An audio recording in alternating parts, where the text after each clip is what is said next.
بسم الله الرحمن الرحيم والفجر وليال عشر والشفع والوتر والليل إذا يسر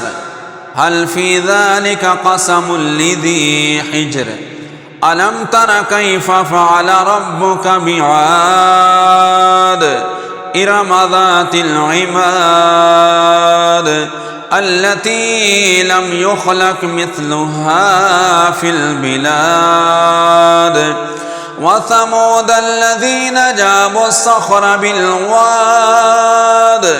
وفرعون ذي الأوتاد الذين طغوا في البلاد فأكثروا فيها الفساد فصب عليهم ربك صوت عذاب إن ربك لبالمرصاد فأما الإنسان إذا ما ابتلاه ربه فأكرمه ونعمه فيقول ربي أكرمن وأما إذا ما ابتلاه فقدر عليه رزقه فيقول ربي أهانن كلا بل لا تكرمون اليتيم ولا تحاضون على طعام المسكين وتأكلون التراث أكلا لما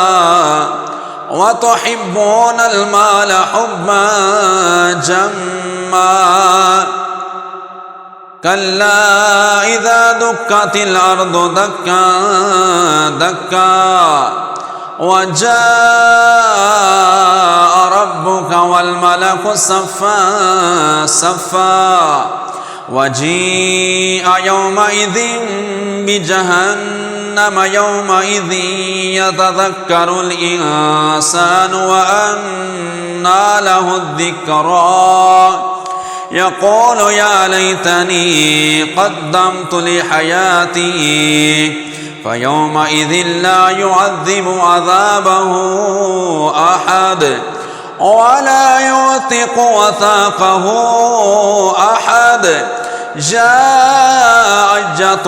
النفس المطمئنة ارجعي إلى ربك راضية مرضية فادخلي في عبادي وادخلي جنتي.